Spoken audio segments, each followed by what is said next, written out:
Caso real en Colima. La boda del acta en blanco. Soledad Pacheco, 1886. Bienvenido a este espacio donde la historia guarda silencio y los registros oficiales dejan más preguntas que respuestas. Antes de comenzar, te invito a escribir en los comentarios desde qué lugar nos estás escuchando y si este relato te encuentra de día o en plena noche.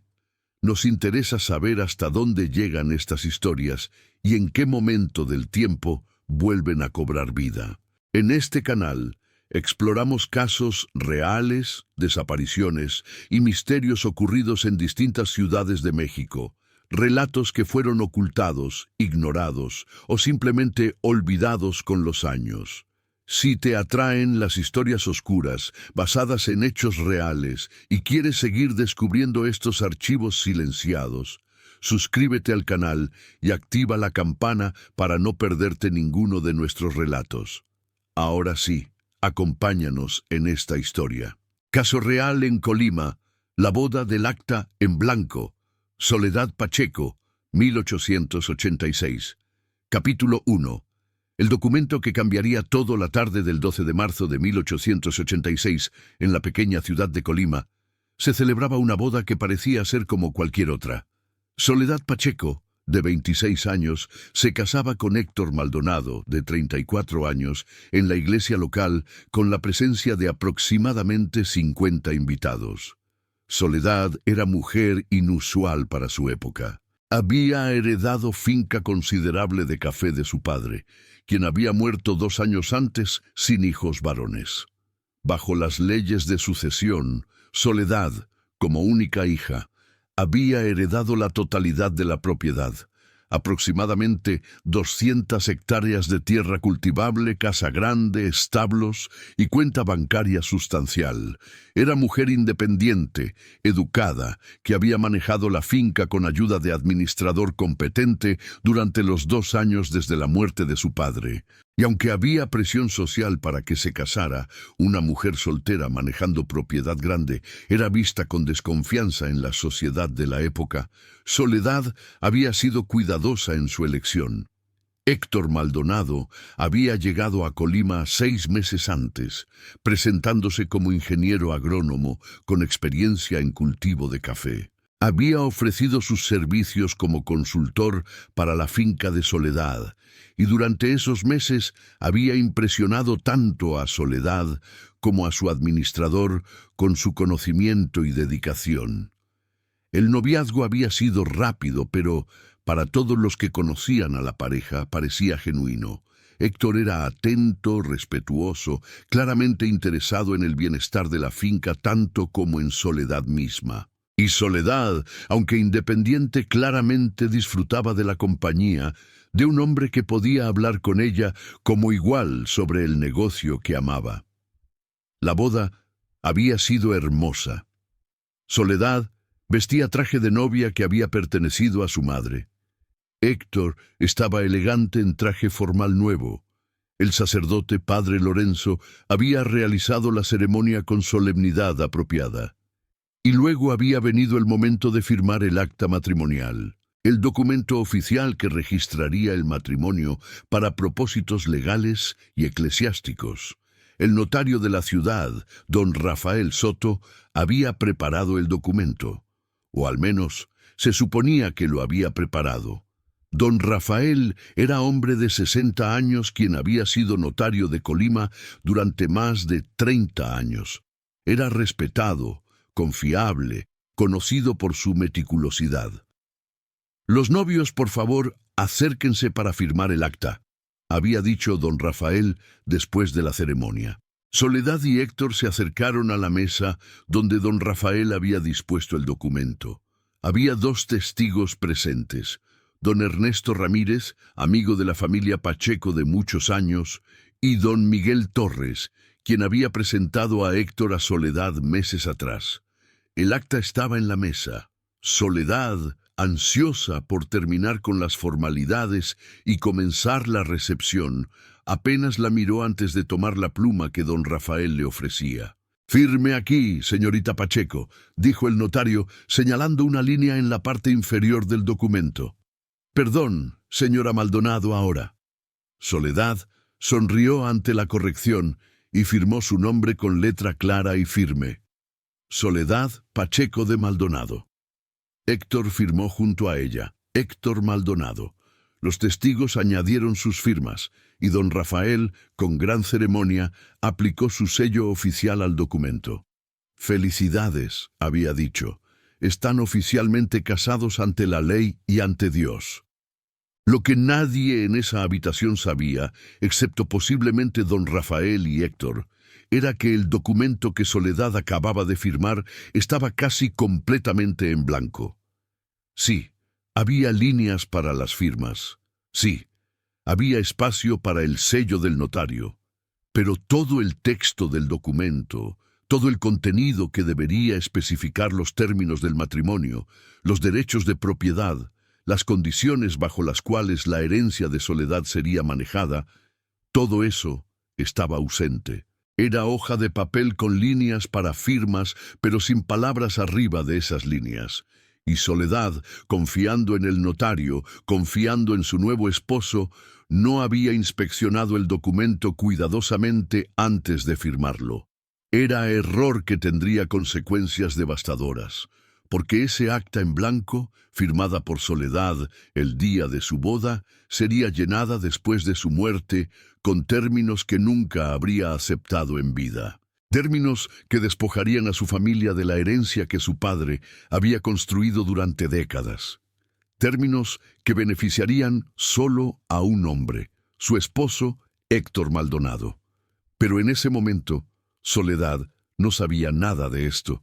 Estaba feliz, enamorada, anticipando vida larga con el hombre que acababa de convertirse en su esposo. No sabía que le quedaban solo 6 meses de vida. Capítulo 2. Los meses de matrimonio. Los primeros meses del matrimonio de Soledad y Héctor parecieron felices en la superficie. La pareja vivía en la casa grande de la finca, la misma casa donde Soledad había crecido. Héctor había asumido papel activo en la gestión de la propiedad, trabajando estrechamente con el administrador, don Carlos Mendoza. Don Carlos, quien había servido a la familia Pacheco durante 15 años, tenía sentimientos mixtos sobre el nuevo arreglo. Por un lado, Héctor claramente conocía el negocio del café. Sus sugerencias para mejorar el cultivo eran sensatas y habían resultado en mejor cosecha.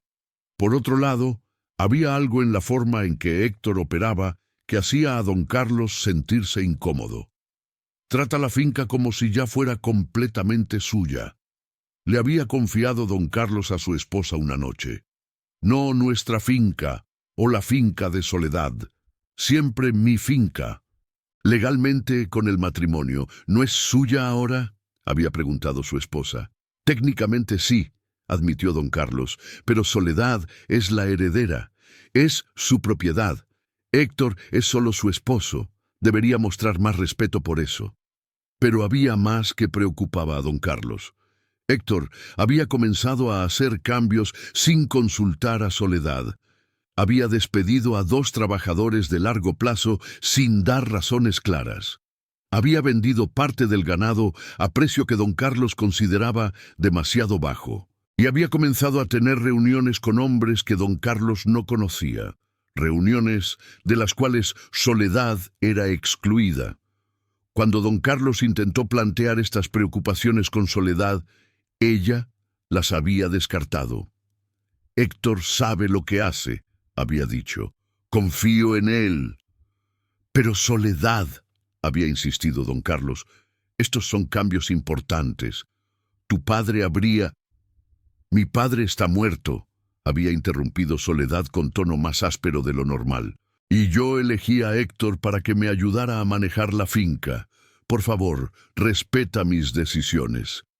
Don Carlos había retrocedido, herido por el tono, pero entendiendo que Soledad estaba en posición difícil. Era nueva esposa que quería apoyar a su esposo. Pero también estaba siendo lentamente excluida de decisiones sobre su propia propiedad. Lo que Soledad no sabía era que Héctor estaba sistemáticamente asumiendo control de todos los aspectos de la finca. Había cambiado cuentas bancarias para que solo él pudiera firmar cheques.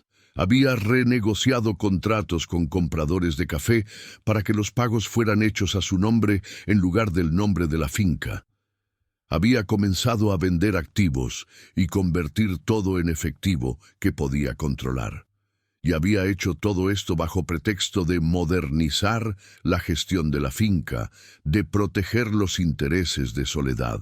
La tía de Soledad, doña Beatriz, quien vivía en Ciudad de México pero quien visitaba ocasionalmente, notó cambios preocupantes durante visita en julio de 1886, 4 meses después de la boda. Soledad, había dicho durante paseo por los jardines, lejos de oídos de Héctor, ¿estás bien? Pareces diferente. Estoy bien, tía, había respondido Soledad, aunque su sonrisa no alcanzaba sus ojos. ¿Héctor te está tratando bien? Por supuesto, había dicho Soledad, pero luego había vacilado. Es solo... A veces siento que he perdido control sobre mi propia vida. Héctor toma todas las decisiones ahora. Dice que es para protegerme, para evitarme estrés, pero la finca era mi responsabilidad, mi legado de papá. Y ahora apenas sé qué está pasando con ella. ¿Has hablado con él sobre esto? Lo he intentado, admitió Soledad, pero se molesta. Dice que estoy cuestionando su capacidad como esposo, que no confío en él, y tal vez tiene razón. Tal vez solo necesito acostumbrarme a dejar que alguien más maneje las cosas. Doña Beatriz había sentido alarma creciente. Soledad, la finca es tuya, heredada de tu padre. Héctor es tu esposo, sí, pero eso no significa que debas renunciar a todo control. Las leyes dicen diferente, había respondido Soledad con amargura. En el momento en que me casé, todo lo que poseía se convirtió legalmente en propiedad de mi esposo. Ya no tengo derechos sobre nada. Era verdad desafortunada de las leyes de matrimonio de la época.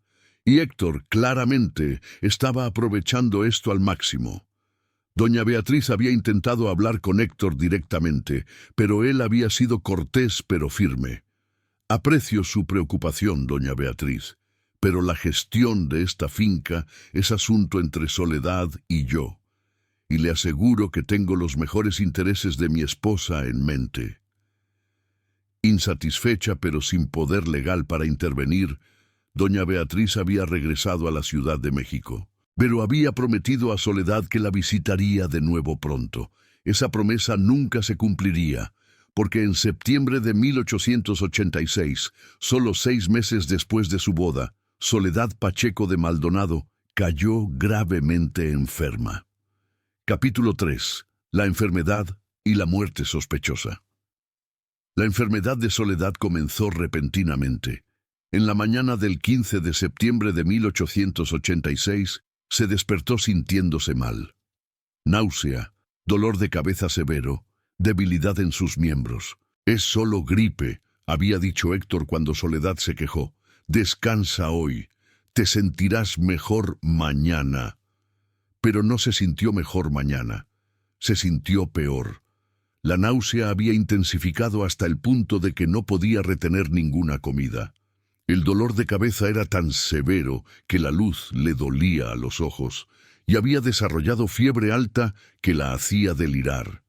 Héctor había llamado al médico local, doctor Sebastián Ortiz, quien había examinado a Soledad con preocupación creciente. ¿Qué comió en los últimos días?, había preguntado el doctor. Lo mismo que todos comimos, respondió Héctor. Las comidas preparadas por nuestra cocinera, nada inusual. ¿Ha estado en contacto con alguien que esté enfermo? No que yo sepa. El doctor Ortiz había recetado medicamentos para la fiebre y para la náusea. Pero durante los siguientes días, Soledad solo empeoró. Su piel tomó tono amarillento. Sus ojos se hundieron. Perdió peso dramáticamente. Don Carlos, el administrador, había visitado a Soledad y se había alarmado por su condición.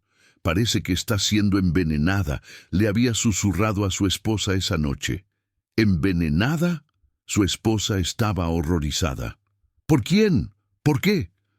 No lo sé, admitió don Carlos, pero he visto estos síntomas antes. Un trabajador hace años comió planta tóxica por error. Se veía exactamente así antes de morir. La esposa de don Carlos había instado a su esposo a compartir estas sospechas con el doctor. Pero don Carlos había vacilado. ¿Y si estoy equivocado? ¿Y si es solo enfermedad natural? No puedo acusar al esposo de Soledad de envenenarla sin prueba.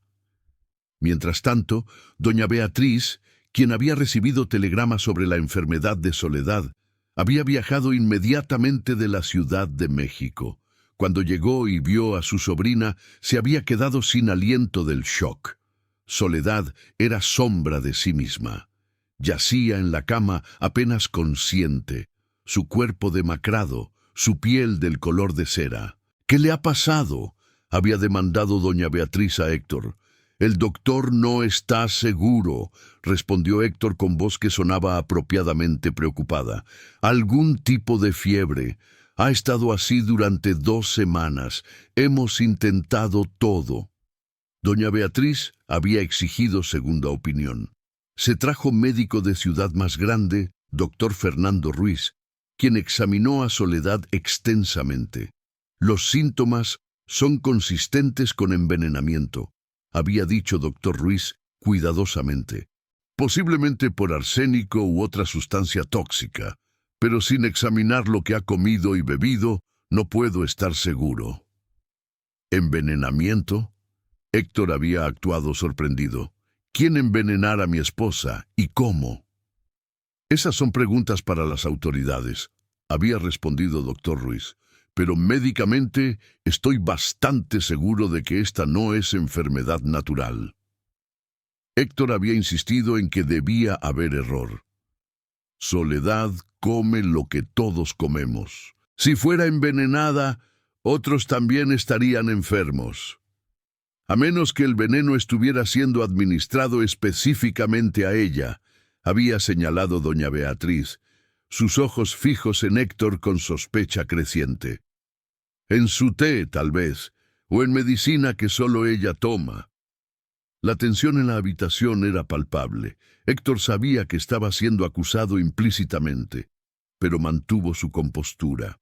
Si creen que he envenenado a mi propia esposa, había dicho con indignación cuidadosamente controlada, entonces llamen a las autoridades, que me investiguen. No tengo nada que ocultar. Pero antes de que pudieran tomar decisión sobre qué hacer, la condición de Soledad empeoró dramáticamente. En la mañana del 25 de septiembre, 10 días después de que la enfermedad comenzara, entró en coma. Y esa tarde, rodeada por doña Beatriz, el doctor Ruiz y Héctor, Soledad Pacheco de Maldonado, murió. Tenía 26 años y había estado casada durante solo 6 meses. El doctor Ruiz insistió en autopsia, pero Héctor, como esposo y por lo tanto pariente más cercano, se negó. Mi esposa ha sufrido suficiente, había dicho. No voy a permitir que su cuerpo sea cortado y examinado. Será enterrada con dignidad. Si no permite autopsia, había advertido el doctor Ruiz, las sospechas de envenenamiento quedarán sin resolver. ¿No quiere saber qué mató a su esposa? Fue enfermedad, había insistido Héctor. Enfermedad terrible y misteriosa, pero enfermedad natural, y ahora necesito luto, no investigaciones. Doña Beatriz había intentado insistir, había amenazado con ir a las autoridades ella misma, pero Héctor tenía ley de su lado. Como esposo de Soledad, tenía derecho legal a tomar decisiones sobre su cuerpo después de la muerte. Así que Soledad fue enterrada 2 días después, el 27 de septiembre de 1886, sin autopsia, sin investigación oficial. Y con su muerte, Héctor Maldonado se convirtió en único heredero de la finca de café valorada en decenas de miles de pesos. Era, algunos murmuraban, motivación perfecta para asesinato. Capítulo 4. El descubrimiento del fraude. Después del entierro de Soledad, Héctor Maldonado consolidó rápidamente su control sobre la finca. Despidió a don Carlos, el administrador de largo plazo, reemplazándolo con hombre de su propia elección. Vendió más activos y comenzó a vivir estilo de vida notablemente más lujoso que antes. Doña Beatriz, aunque profundamente sospechosa, no tenía base legal para desafiar a Héctor. Como esposo de Soledad, él era heredero legítimo de todo lo que ella había poseído. Las leyes de matrimonio de la época eran claras sobre esto. Pero doña Beatriz no podía dejar ir la sospecha de que algo estaba terriblemente mal. Comenzó a hacer preguntas. Habló con trabajadores de la finca que habían sido despedidos. Habló con comerciantes locales que habían hecho negocios con Héctor. Y gradualmente comenzó a armar imagen de hombre que no era lo que parecía. El ingeniero agrónomo, Héctor Maldonado, resultó, no tenía credenciales verificables. Las referencias que había proporcionado cuando llegó a Colima eran falsas o imposibles de confirmar. Nadie en las ciudades que decía haber trabajado antes había oído hablar de él. «Es estafador», le dijo doña Beatriz al inspector local, don Julio Mendoza, cuando finalmente decidió llevar sus sospechas a las autoridades. «Vino aquí específicamente para seducir a mi sobrina, casarse con ella y robar su herencia».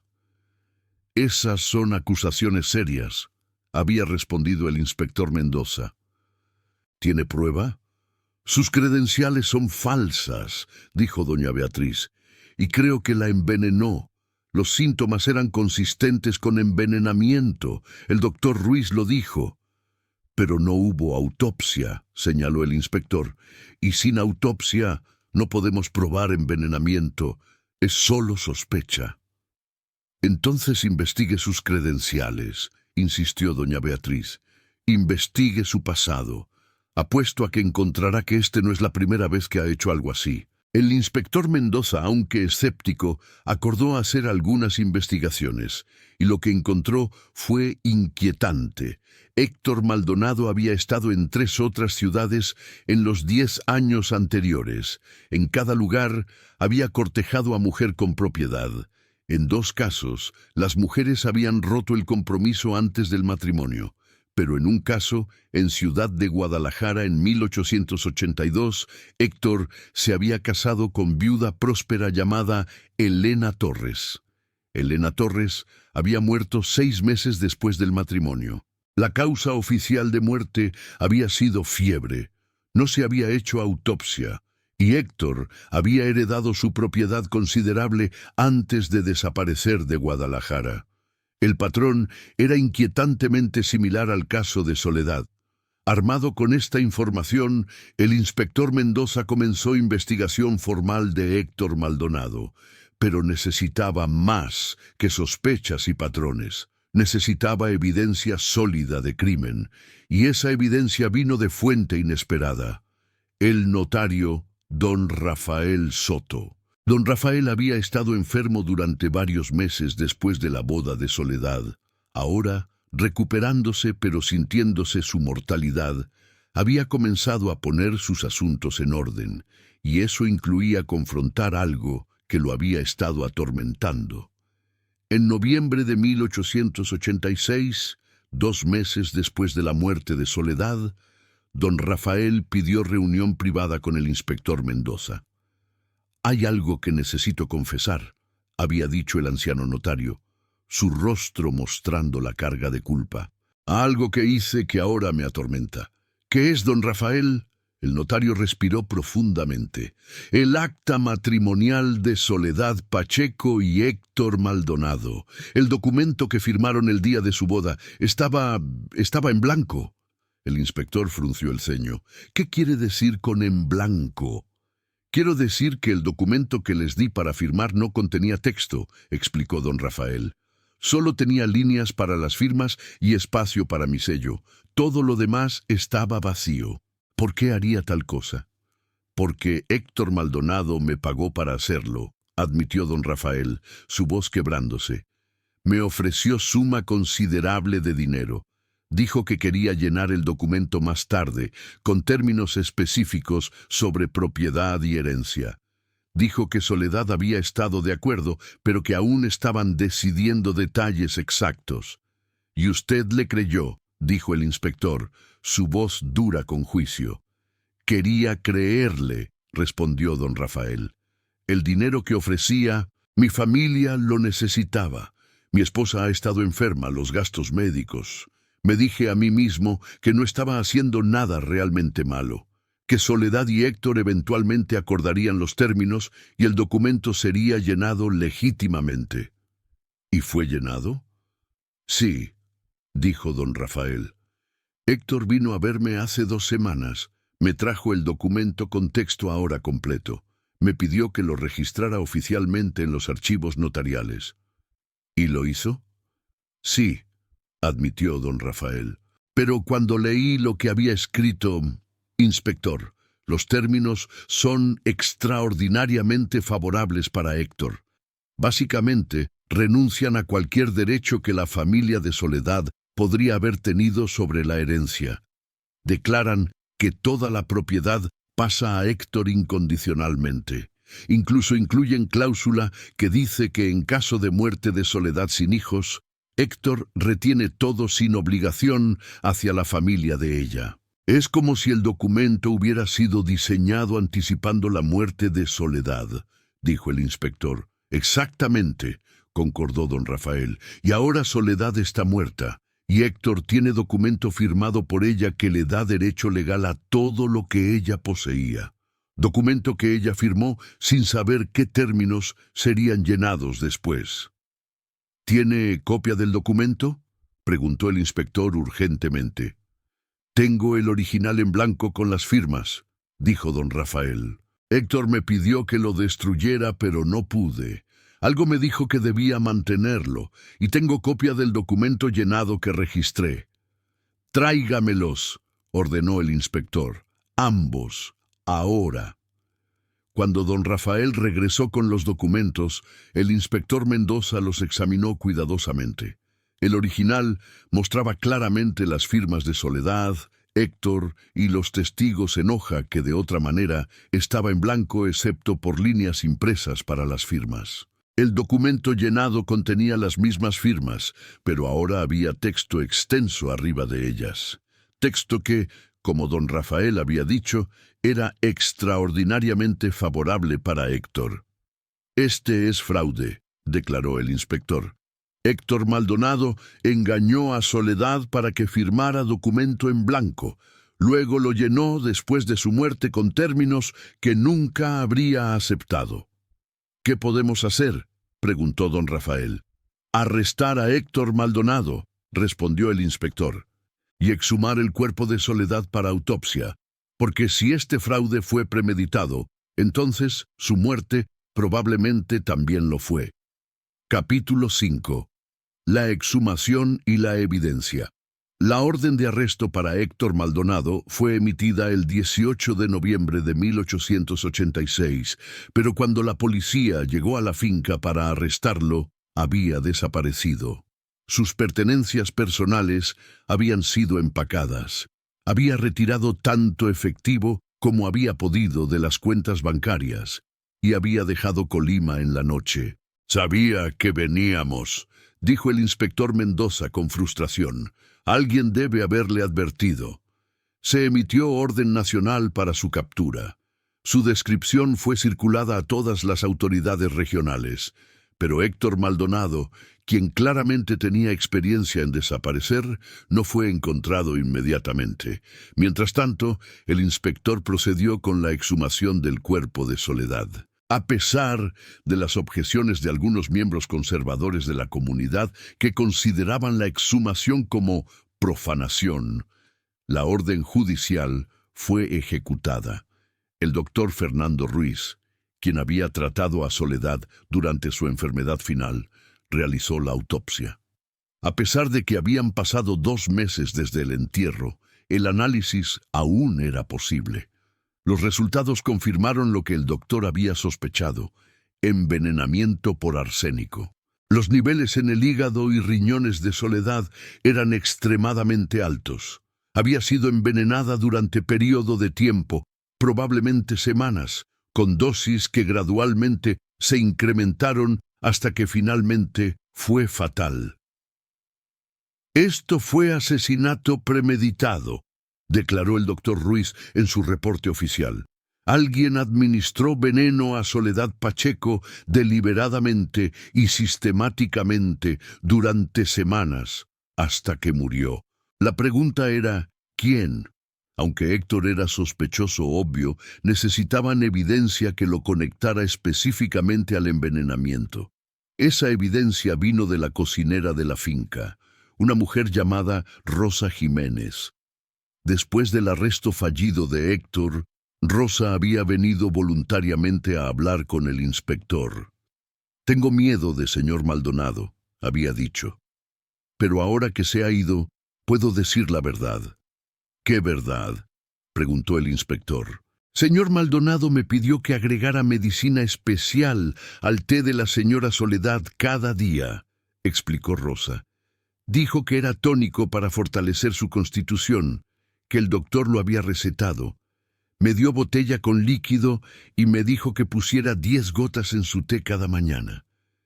«¿Y lo hizo?». «Sí», admitió Rosa, lágrimas corriendo por su rostro. «Pensé que era medicina. Nunca sospeché. Pero ahora, sabiendo que fue envenenada...» «Inspector, creo que el líquido que me hizo agregar a su té era el veneno».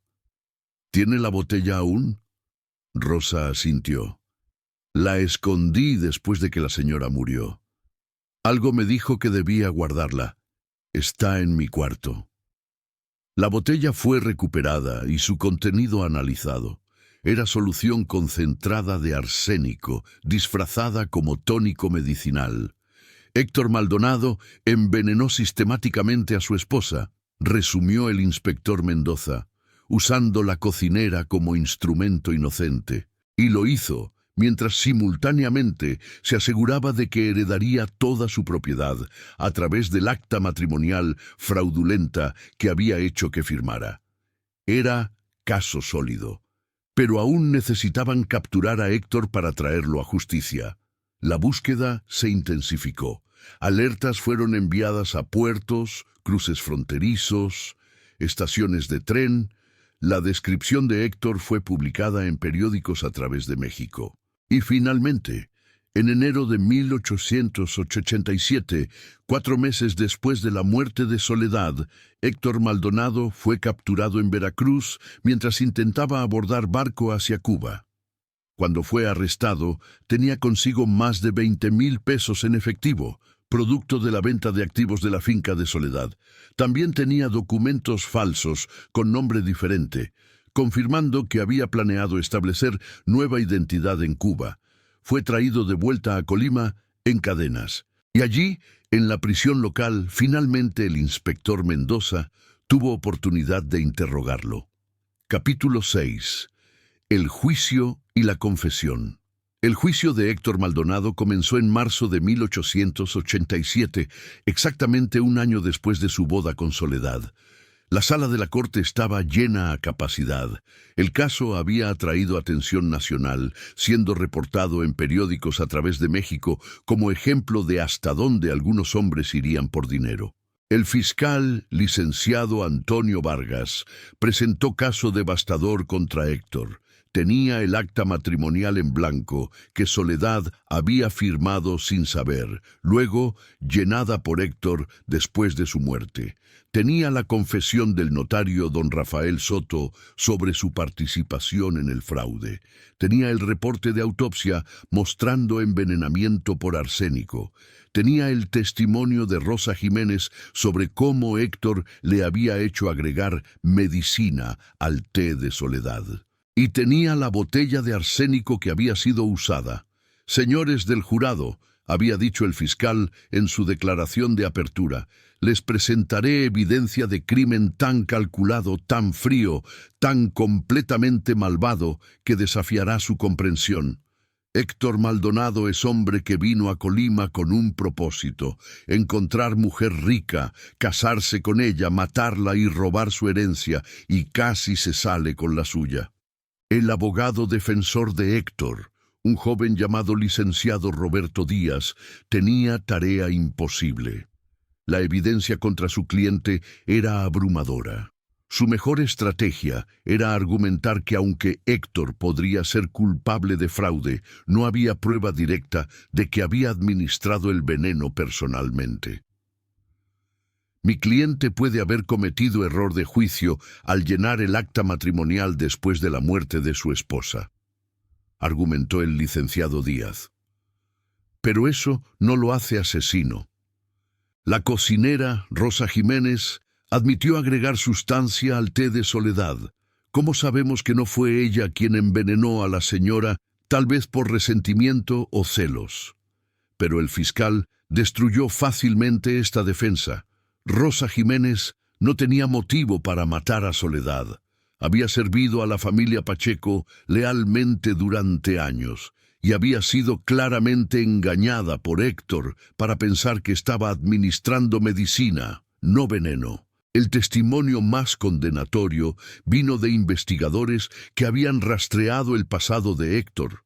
Revelaron el caso en Guadalajara, donde había estado casado previamente con Elena Torres, quien también había muerto misteriosamente después de 6 meses de matrimonio. Aunque no podemos probar que Héctor Maldonado asesinó a Elena Torres, testificó el inspector Mendoza, el patrón es inequívoco. Corteja a mujeres con propiedad, se casa con ellas mueren en circunstancias sospechosas. Y él hereda. Soledad Pacheco fue al menos su segunda víctima. Puede haber habido otras que no conocemos. Durante el juicio, Héctor mantuvo compostura. Negó todas las acusaciones. Insistió en que había amado a Soledad, que había sido esposo devoto, que su muerte había sido tragedia para él tanto como para cualquiera. Pero en el 4.º día del juicio, algo quebró la fachada de Héctor. Doña Beatriz, la tía de Soledad, fue llamada a testificar. Habló con emoción profunda sobre su sobrina, sobre la mujer inteligente, independiente, capaz que había sido antes del matrimonio, y sobre cómo había visto a Soledad cambiar durante los meses con Héctor, volviéndose cada vez más insegura, cada vez más aislada, cada vez más controlada. Usted la mató en espíritu mucho antes de matarla en cuerpo, había dicho doña Beatriz, mirando directamente a Héctor. Y lo hizo porque no podía soportar que fuera fuerte, independiente. La necesitaba débil para que pudiera robarle. Algo en estas palabras tocó nervio. Héctor se puso de pie repentinamente, su rostro rojo de ira. Ella no era tan fuerte como todos piensan, gritó. Era débil, confiada, fácil de manipular. Me entregó todo voluntariamente porque era tonta. La sala de la corte quedó en silencio aturdido. El abogado de Héctor intentó calmarlo, pero Héctor lo empujó lejos. ¿Quieren saber la verdad?, continuó Héctor. Sí, la envenené. Sí, llené el acta en blanco después de su muerte. ¿Y saben por qué? Porque las mujeres como Soledad no merecen tener propiedad. Son demasiado estúpidas para manejarla apropiadamente. El dinero debería pertenecer a hombres que saben cómo usarlo. Era confesión completa, dada en momento de ira, que reveló la verdadera naturaleza de Héctor Maldonado. No era simplemente ladrón motivado por avaricia. Era misógino, que creía que las mujeres no merecían control sobre propiedad, que estaba justificado en robarles porque eran inherentemente inferiores. El jurado deliberó durante menos de 2 horas. Héctor Maldonado fue encontrado culpable de fraude, de asesinato premeditado y de múltiples otros cargos relacionados con el robo de la herencia de Soledad. La sentencia fue muerte por fusilamiento, a ser ejecutada en 30 días. En sus últimas semanas en prisión, Héctor recibió visita de sacerdote que intentó conseguir que se arrepintiera de sus crímenes. Pero Héctor se negó. No me arrepiento. había dicho. Hice lo que creía correcto. Si la sociedad fuera organizada apropiadamente, las mujeres no tendrían propiedad para ser robada. Simplemente aceleré lo inevitable. Héctor Maldonado fue ejecutado el 15 de abril de 1887. Sus últimas palabras fueron: «Las leyes cambiarán algún día, y cuando lo hagan, hombres como yo serán vistos como estábamos en lo correcto». Estaba equivocado. Las leyes sí cambiaron, pero en dirección opuesta a la que anticipaba. El caso de Soledad Pacheco se convirtió en uno de los catalizadores para reformas en leyes de propiedad de mujeres casadas en México. Epílogo: el legado del acta en blanco.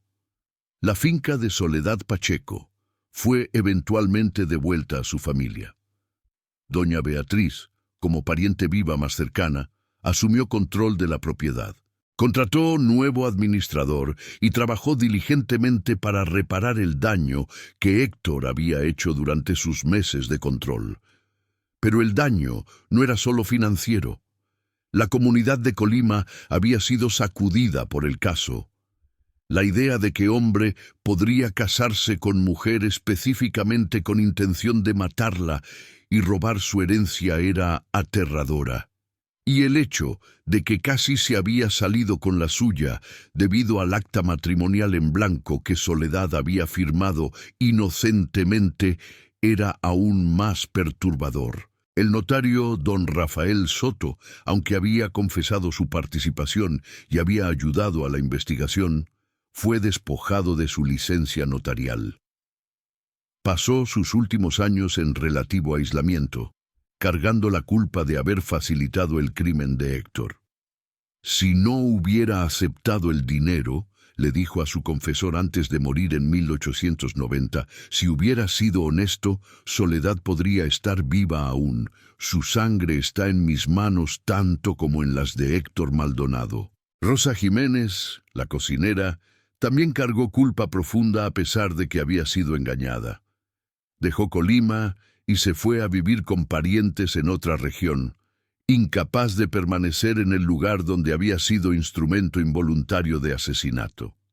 El caso tuvo ramificaciones más allá de individuos involucrados. En 1888, solo un año después de la ejecución de Héctor, el estado de Colima aprobó nuevas leyes regulando actas matrimoniales. Las leyes requerían que todos los documentos matrimoniales fueran completados completamente antes de ser firmados. También requerían que ambas partes recibieran copia del documento y tuvieran tiempo para revisarlo con abogados si deseaban. No permitiremos que otra mujer sea engañada para firmar su vida, su propiedad y su futuro en documento en blanco, había declarado el legislador que propuso las reformas. Otras regiones de México siguieron el ejemplo. Para 1890, la mayoría de los estados mexicanos tenían leyes similares en los libros, y el caso de Soledad Pacheco era citado frecuentemente como justificación para estas reformas. El caso también alimentó debate más amplio sobre derechos de propiedad de mujeres casadas, las leyes que automáticamente transferían todo lo que mujer poseía a su esposo al casarse comenzaron a ser cuestionadas. El caso de Soledad Pacheco demuestra peligro inherente de estas leyes, argumentaban reformadores. Dan a hombres sin escrúpulos motivación para casarse con mujeres por sus propiedades, sabiendo que obtendrán control completo en el momento del matrimonio. Necesitamos leyes que protejan a mujeres, no que las hagan vulnerables. El cambio fue lento pero gradual. No fue hasta principios del siglo XX que México comenzó a implementar reformas significativas en leyes de propiedad matrimonial. Pero cuando historiadores rastrean orígenes de estas reformas, el caso de Soledad Pacheco es frecuentemente mencionado como uno de los casos catalizadores que expusieron la necesidad de cambio. En Colima, la memoria de Soledad fue preservada de varias formas. La finca de café que había heredado de su padre fue eventualmente vendida por doña Beatriz, pero parte de las ganancias fueron usadas para establecer escuela para niñas en Colima. La escuela, fundada en 1892, fue nombrada Escuela Soledad Pacheco en su honor. Soledad fue negada justicia en vida, había dicho doña Beatriz en la ceremonia de apertura de la escuela. Pero en muerte, su historia ayudará a asegurar que futuras generaciones de mujeres tengan educación, oportunidades y protecciones legales que ella no tuvo. Ese será su verdadero legado. La escuela operó durante más de 50 años, educando a cientos de niñas y mujeres jóvenes. Y cada estudiante aprendía la historia de Soledad Pacheco como parte de su educación, como advertencia sobre peligros de confiar ciegamente y como inspiración para luchar por derechos iguales. En 1936, 50 años después del asesinato de Soledad, Ciudad de Colima erigió monumento en su honor. Era placa simple en el cementerio donde fue enterrada, con inscripción que decía Soledad Pacheco, 1860-1886, mujer de propiedad, independencia y espíritu, traicionada por aquellos en quienes confió, asesinada por avaricia y misoginia, recordada por coraje y legado, que su historia inspire a todas las mujeres a proteger sus derechos y a nunca firmar documentos que no entienden completamente. Hoy, más de 135 años después de su muerte, la historia de Soledad Pacheco continúa siendo contada. Es enseñada en cursos de historia legal como ejemplo de cómo fraude documental puede ser usado para cometer crímenes. Es discutida en cursos de estudios de género como ilustración de vulnerabilidad que mujeres enfrentaban bajo leyes antiguas de propiedad. Y es contada como advertencia sobre importancia de leer y entender completamente cualquier documento antes de firmarlo. El acta en blanco que Soledad firmó en su día de boda se ha vuelto símbolo de todos los contratos fraudulentos, todos los documentos engañosos, todas las veces que personas son engañadas para firmar algo que no entienden completamente. Nunca firmes en blanco se ha vuelto dicho común en México, derivado directamente del caso de Soledad. Es consejo que padres dan a hijos, que abogados dan a clientes, que educadores dan a estudiantes. Y detrás de ese simple consejo está la historia de una mujer que confió en persona equivocada, firmó documento equivocado y pagó con su vida. Una mujer cuya tragedia ayudó a cambiar leyes y proteger generaciones futuras de mujeres del mismo destino. La historia de Soledad Pacheco nos recuerda que los documentos legales tienen poder, que las palabras en papel pueden determinar quién vive y quién muere, quién prospera y quién es robado, quién tiene justicia y quién es traicionado. Y que debemos ser eternamente vigilantes sobre lo que firmamos, especialmente cuando los espacios en blanco pueden ser llenados por aquellos que no tienen nuestros mejores intereses en mente. Si te gustó esta historia y quieres conocer más casos reales de fraudes documentales, de mujeres que fueron traicionadas por sistemas legales injustos y de cómo tragedias individuales pueden inspirar cambios sociales importantes, suscríbete y activa la campanita. Cada semana traemos historias documentadas que revelan las formas en que las personas son explotadas y cómo sus historias han ayudado a crear protecciones para otros. La historia de Soledad Pacheco nos enseña 3 lecciones vitales. Nunca firmes un documento que no has leído completamente. Nunca confíes ciegamente incluso en aquellos que parecen tener tus mejores intereses en mente. Y siempre recuerda que tus derechos legales son preciosos y deben ser protegidos vigorosamente. Comparte esta historia. Recuerda el nombre de Soledad Pacheco y honra su memoria siendo siempre cuidadoso con los documentos que firmas y los derechos que proteges. Los detalles que emergieron durante la investigación revelaron cuán meticulosamente Héctor había planeado su crimen. Los investigadores descubrieron que había estudiado cuidadosamente las leyes de propiedad matrimonial antes de llegar a Colima.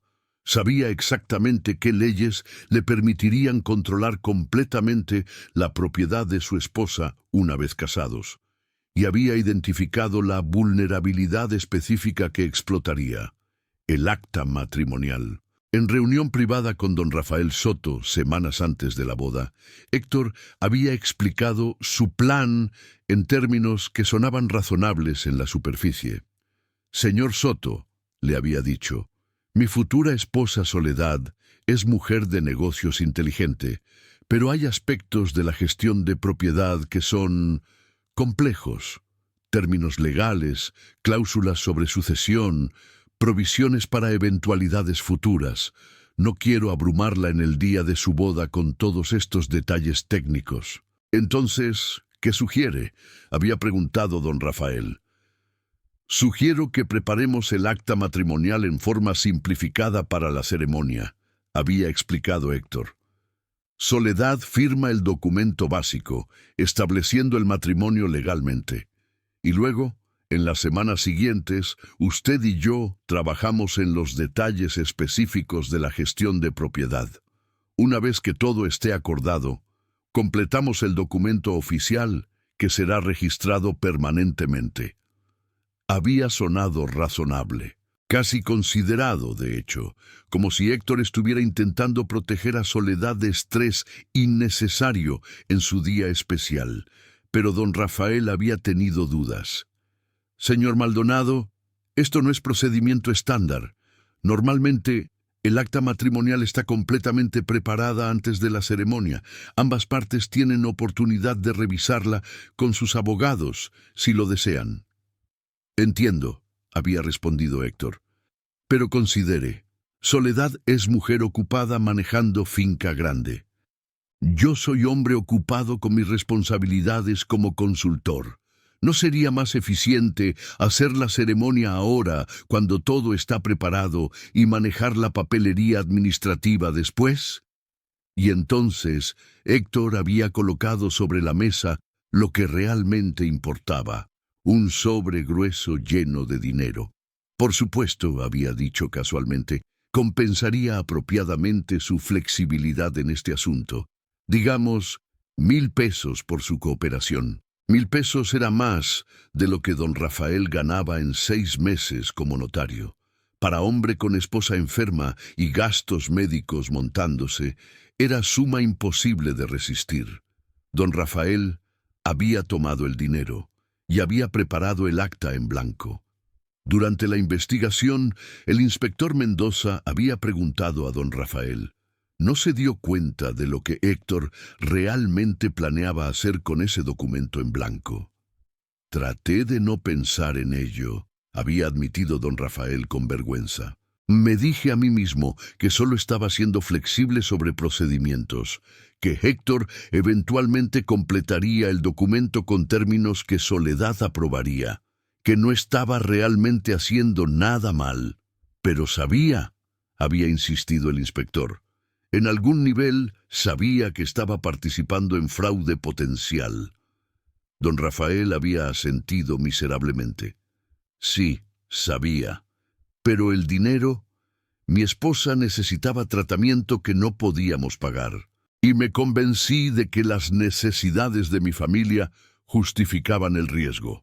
Era racionalización que muchos criminales usan, que sus necesidades personales justifican actos que saben están mal. Y en este caso, esa racionalización había contribuido directamente a la muerte de Soledad». El inspector Mendoza también descubrió cómo Héctor había adquirido el arsénico que usó para envenenar a Soledad. Había comprado la sustancia de farmacia en ciudad vecina, presentándose como agricultor, necesitando controlar plagas de ratas en su propiedad. Era uso legítimo del arsénico, así que el farmacéutico no había cuestionado la compra. Compró botella grande, testificó el farmacéutico durante el juicio, suficiente para matar cientos de ratas o varios humanos si alguien tuviera tal intención. El arsénico había sido guardado en oficina personal de Héctor en la finca, en gabinete cerrado con llave. Cada mañana había medido dosis cuidadosa y la había mezclado con lo que llamaba tónico de salud, en botella pequeña, que luego daba a Rosa para agregar al té de Soledad. Rosa, interrogada extensivamente durante la investigación, describió cómo Héctor la había manipulado. Me dijo que el doctor Ortiz había recetado el tónico para fortalecer la constitución de la señora, explicó Rosa. Dijo que era especialmente importante porque la señora estaba considerando quedar embarazada pronto y necesitaba estar en salud perfecta para llevar un hijo. Era mentira cruel, pero efectiva. Rosa, como muchas mujeres de su generación, creía firmemente en la importancia de preparación prenatal. La idea de que estaba ayudando a su señora a prepararse para la maternidad hizo que siguiera las instrucciones de Héctor sin cuestionar. ¿Nunca sospechó que algo estaba mal?, había preguntado el fiscal durante el juicio. No al principio, admitió Rosa, pero después de algunas semanas noté que la señora parecía estar enfermándose en lugar de fortalecerse. Le mencioné esto al señor Maldonado y le pregunté si debíamos dejar de usar el tónico. ¿Y qué dijo? Dijo que era efecto temporal, respondió Rosa, que el cuerpo a veces reaccionaba negativamente al principio a medicinas fuertes, pero que mejoraría pronto. Me pidió que continuara administrando el tónico y que no mencionara nada a la señora sobre mi preocupación porque no quería preocuparla innecesariamente. Era manipulación maestra. Héctor había aislado efectivamente a Rosa, haciéndola cómplice silenciosa en el envenenamiento al convencerla de que mantuviera sus preocupaciones para sí misma. Los investigadores también descubrieron que Héctor había estado vendiendo sistemáticamente los activos de la finca desde el momento del matrimonio. No solo ganado y equipo, sino también tierras. Había vendido aproximadamente 50 hectáreas de la mejor tierra de café a compradores externos, a precios que los expertos consideraban significativamente por debajo del valor de mercado.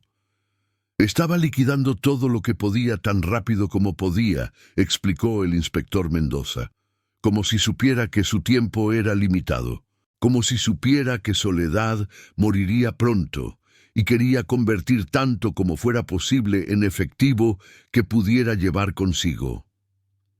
Don Carlos Mendoza, el administrador despedido, testificó sobre las ventas sospechosas. Le pregunté al señor Maldonado por qué estábamos vendiendo tierra, dijo don Carlos. La tierra era el activo más valioso de la finca. Una vez vendida, no podía ser recuperada. Me dijo que necesitaba el efectivo para inversiones que haría en nombre de la finca. ¿Alguna vez vio evidencia de estas inversiones? Nunca, respondió don Carlos. El dinero simplemente desaparecía. Asumí que estaba siendo depositado en alguna cuenta bancaria, pero después me enteré de que Héctor lo estaba escondiendo en varios lugares, preparándose para su eventual huida. De hecho, cuando Héctor fue arrestado en Veracruz, llevaba consigo más de 20,000 pesos en efectivo y documentos bancarios mostrando otros 10,000 pesos en cuentas bajo nombres falsos. Era fortuna sustancial, toda robada de la herencia de Soledad. El fiscal usó toda esta evidencia para construir imagen de hombre que había planeado meticulosamente cada aspecto de su crimen. No era crimen de pasión o de oportunidad impulsiva. Era esquema calculado, ejecutado durante meses, con cada paso cuidadosamente considerado. Héctor Maldonado es depredador, declaró el fiscal en su argumento final. Identifica a mujeres vulnerables, mujeres con propiedad pero sin protección masculina. Las corteja con encanto y falsas promesas. Se casa con ellas para obtener control legal sobre sus propiedades. Y luego las mata, haciéndolo parecer enfermedad natural, para que pueda heredar todo sin levantar sospechas. En el caso de Soledad Pacheco, continuó el fiscal, agregó refinamiento adicional a su esquema, el acta matrimonial en blanco. Sabía que incluso si alguien sospechaba de envenenamiento, aún podría reclamar la herencia legítimamente porque tenía documento firmado por Soledad, documento que podía llenar con cualquier término que quisiera después de su muerte. Es crimen tan calculado, tan completamente malvado, que desafía comprensión humana normal, concluyó el fiscal, y merece la pena máxima que la ley permite. El jurado claramente estuvo de acuerdo. Después de la confesión explosiva de Héctor en la corte, deliberaron durante menos de 2 horas antes de volver con veredicto de culpable en todos los cargos. Cuando la sentencia de muerte fue pronunciada, Héctor no mostró emoción visible, pero aquellos que lo observaban de cerca notaron pequeño tic desarrollándose en su ojo izquierdo, señal sutil de la tensión que estaba bajo su fachada compuesta. En los días después del juicio, mientras Héctor esperaba ejecución en prisión, varios periodistas solicitaron entrevistas con él. La mayoría fueron rechazadas. Pero un periodista persistente de periódico nacional de la Ciudad de México finalmente obtuvo acceso. En esa entrevista, publicada pocos días antes de la ejecución de Héctor, el periodista intentó entender la psicología del asesino. ¿Por qué lo hizo?, preguntó el periodista. Usted es hombre educado, capaz. Podría haber ganado buen vivir honestamente. ¿Por qué elegir este camino? Héctor había sonreído con frialdad, porque el camino honesto requiere décadas de trabajo para acumular lo que puedo obtener en meses a través de medios más eficientes. ¿Por qué debería pasar mi vida trabajando cuando puedo simplemente tomar lo que quiero? ¿Pero a costo de vidas humanas? ¿De mujeres que confiaban en usted? Ellas eran estúpidas por confiar, había respondido Héctor sin remordimiento aparente. El mundo pertenece a los listos, no a los tontos, y soy muy listo. ¿Entonces no siente culpa por lo que hizo a Soledad Pacheco? ¿Por Elena Torres antes que ella? Héctor había considerado la pregunta por momento. Culpa es emoción para los débiles, había dicho finalmente. Para aquellos que permiten que sentimientos nublen su juicio. Yo no sufro de tal debilidad. Era respuesta escalofriante que reveló verdadera naturaleza de Héctor Maldonado. No era simplemente criminal motivado por avaricia. Era psicópata, completamente incapaz de empatía o remordimiento, quien veía a otras personas como objetos para ser usados y descartados según conveniencia. La entrevista causó sensación cuando fue publicada. Los lectores estaban horrorizados por la falta completa de humanidad que Héctor mostraba, y renovó debates sobre pena de muerte. ¿Era apropiado ejecutar a hombre que claramente estaba mentalmente anormal? Pero la mayoría estuvo de acuerdo en que, psicópata o no, Héctor Maldonado había cometido crímenes tan atroces que merecía la pena máxima. Y en mañana del 15 de abril de 1887, esa pena fue ejecutada. Héctor Maldonado fue atado a poste en patio de prisión. Pelotón de fusilamiento de 6 hombres se paró a 20 metros de distancia. El comandante preguntó a Héctor si tenía últimas palabras. Héctor había mirado a la pequeña multitud de testigos que había sido permitida asistir a la ejecución.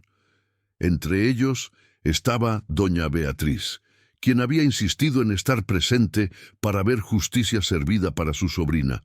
Las leyes cambiarán algún día, había dicho Héctor, repitiendo las palabras que se volverían su última declaración registrada. Y cuando lo hagan, hombres como yo serán vistos como estábamos en lo correcto. Eran palabras de hombre delusional hasta el final. Y entonces las órdenes fueron dadas, los rifles dispararon y Héctor Maldonado cayó muerto. Doña Beatriz había observado la ejecución con rostro sin expresión. Después, cuando periodista le preguntó cómo se sentía, había respondido simplemente: «Soledad tiene justicia ahora». Pero justicia no la trae de vuelta, no deshace el dolor que sufrió en sus últimos meses, no recupera los años de vida que le fueron robados. La justicia es necesaria, pero nunca es suficiente. Las reformas legales que siguieron al caso de Soledad Pacheco fueron amplias y duraderas. El gobierno de Colima, avergonzado de que tal crimen pudiera haber ocurrido bajo su jurisdicción, actuó rápidamente para cerrar las brechas legales que Héctor había explotado.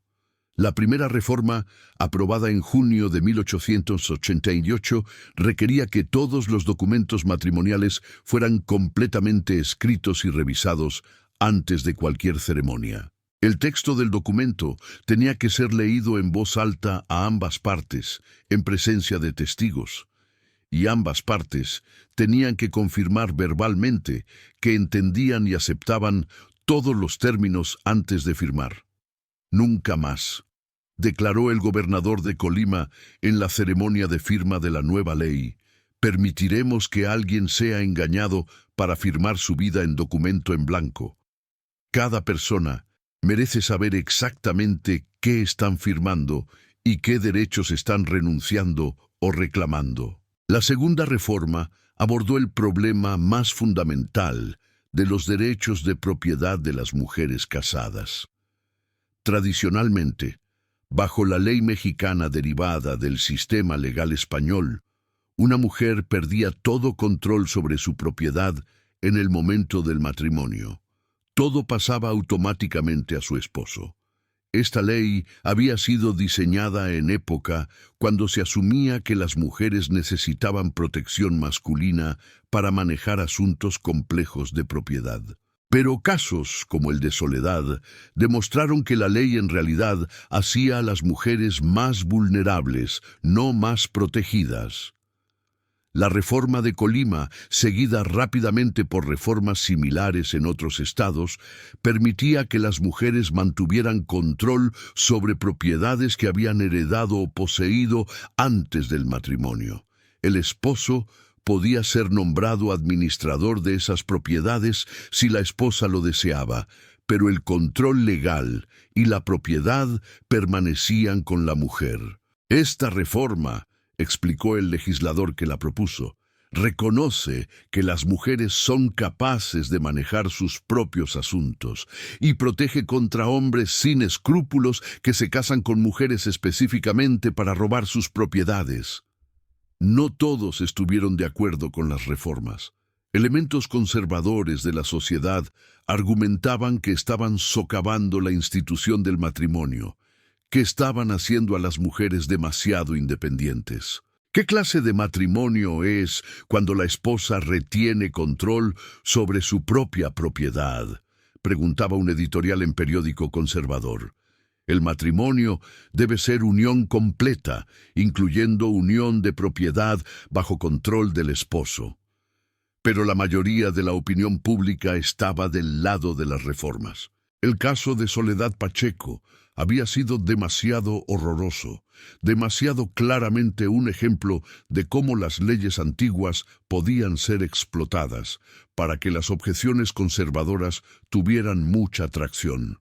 «Preferimos matrimonios donde las mujeres tienen derechos», respondió editorial de periódico progresista, «que matrimonios donde las mujeres son esencialmente propiedad de sus esposos». El caso de Soledad Pacheco nos mostró a dónde conduce el viejo sistema, a mujeres siendo asesinadas por sus propiedades.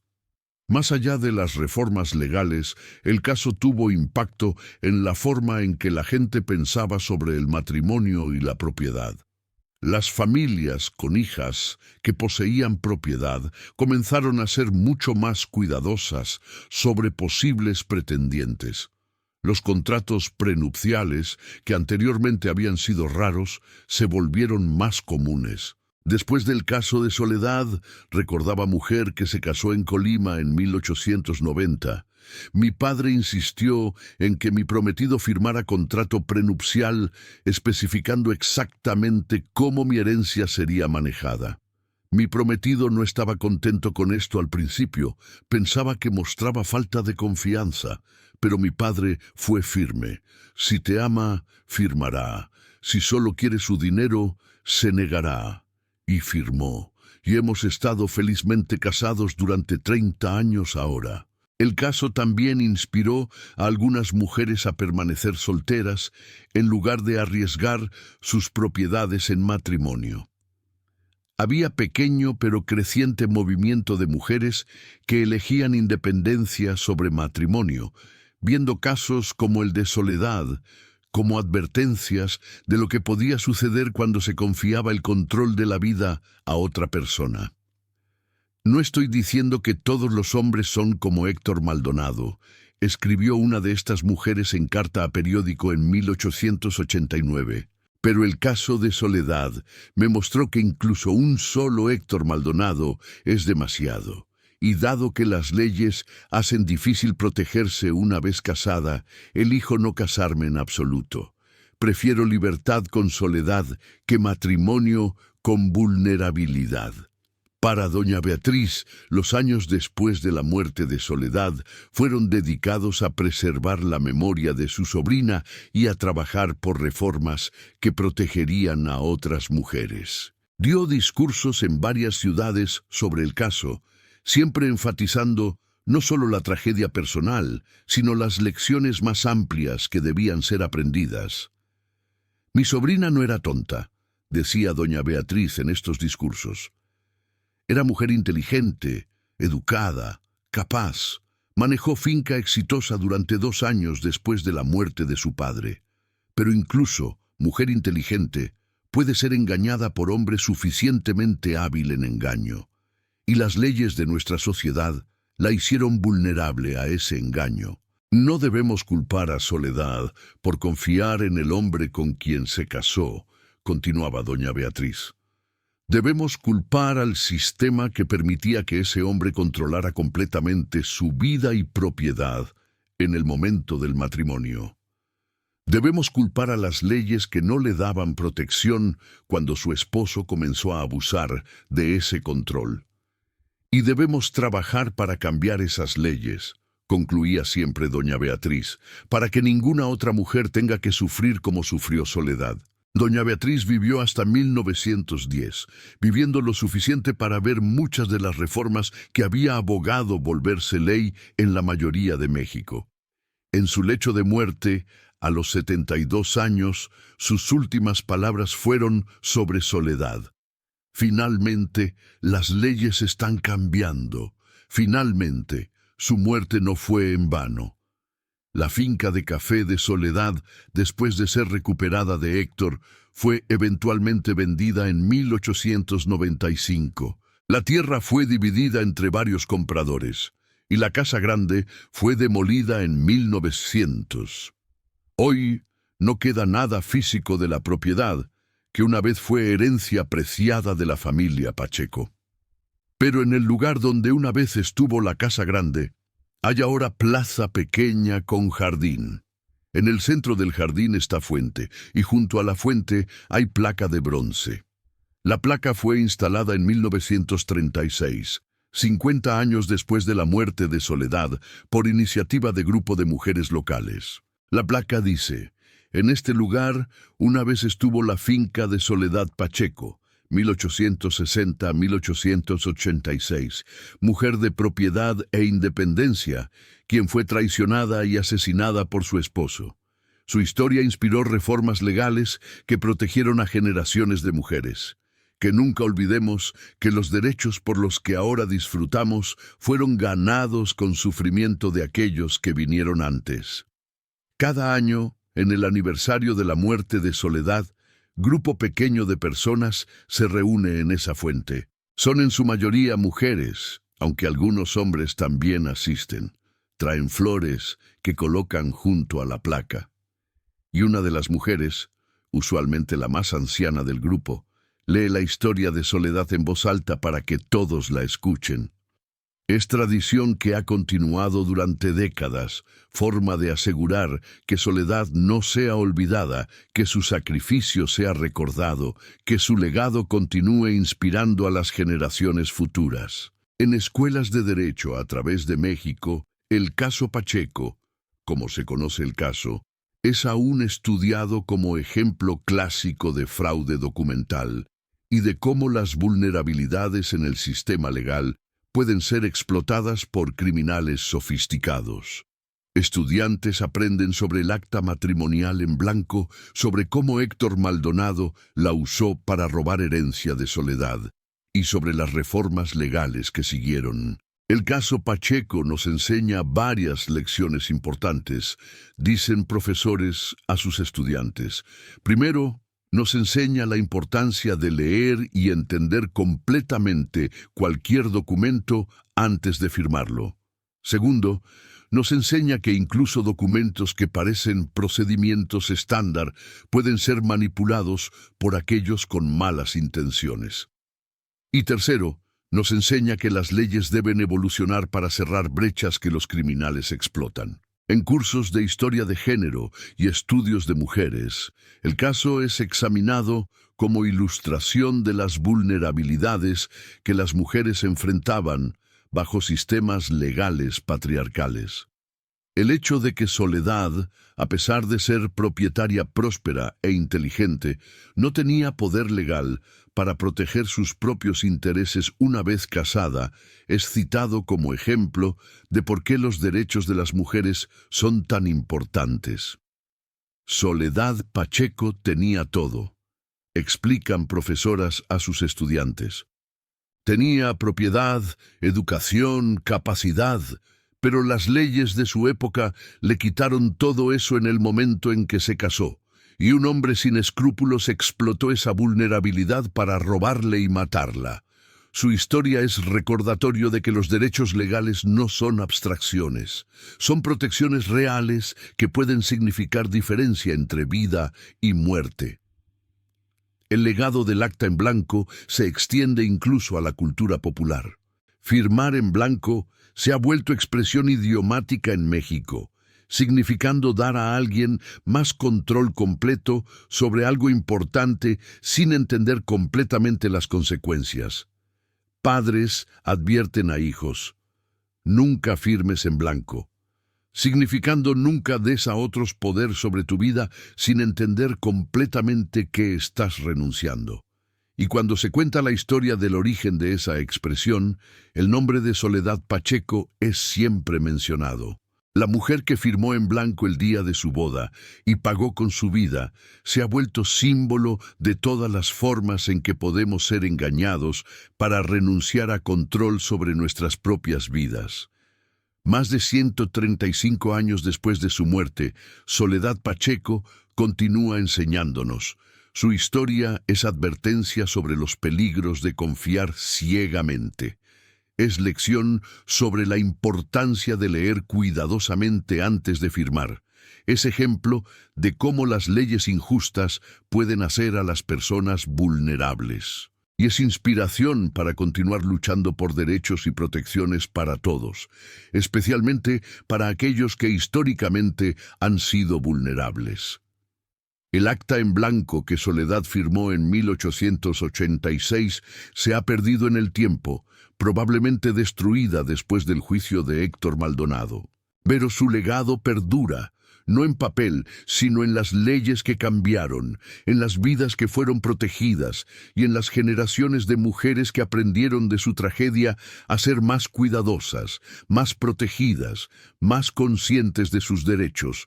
Esa es la verdadera herencia de Soledad Pacheco, no la finca de café que fue robada de ella, sino la protección legal que su muerte ayudó a crear para incontables otras mujeres.